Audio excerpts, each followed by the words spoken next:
Hello. This week I don't have a list of links to share with you and talk about.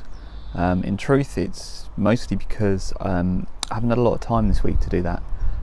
Cutting it a long story short, I've spent most of the last week in hospital, with my new family, making sure that they're all right. Now, everyone is absolutely fine and okay and back home and everything.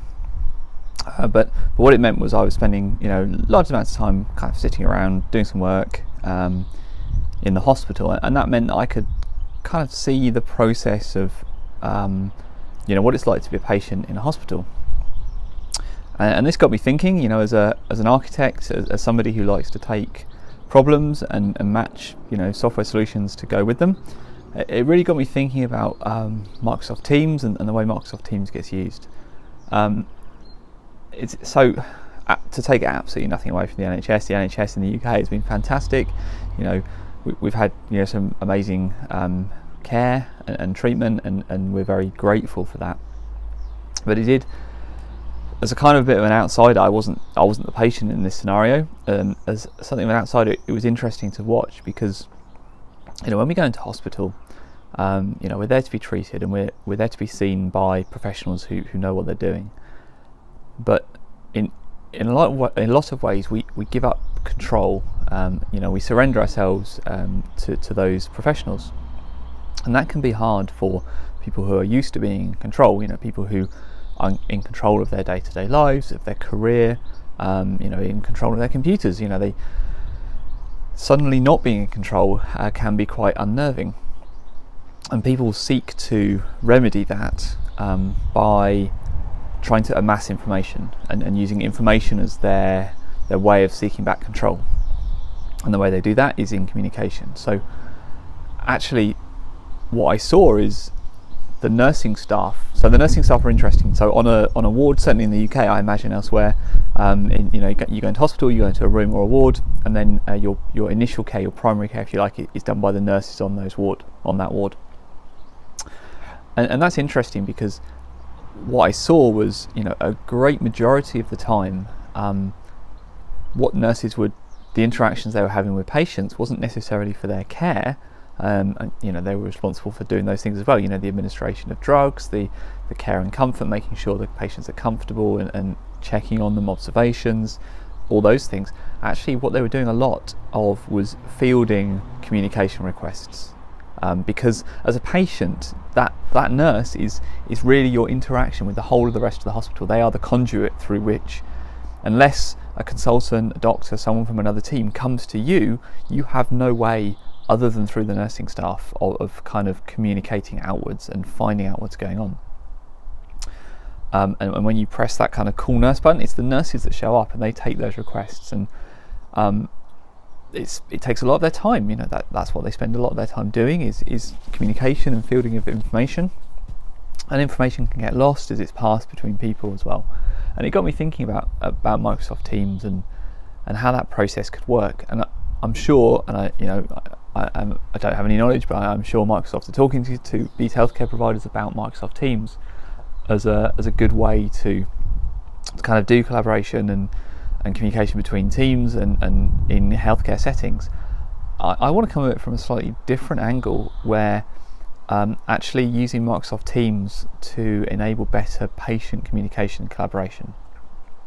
So if you think about going into hospital and you think about being treated and seen at hospital, your care is being delivered from a number of different people from a number of different departments, all of whom come together, albeit briefly, in a unique team to serve your needs, and then go away again and serve other people's needs.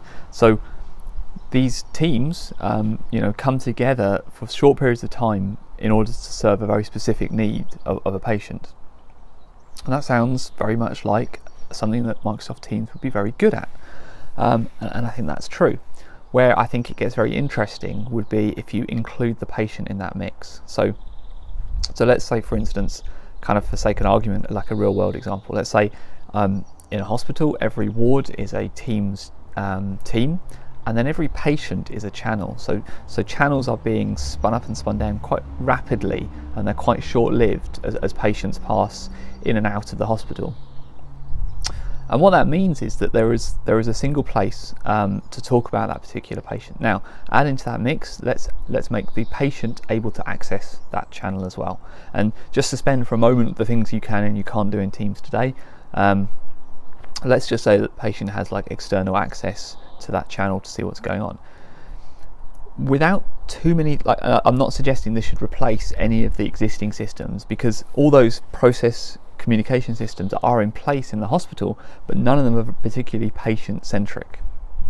So as an example, if let's say there's a patient and they're on a ward and they need to go to another department for a scan.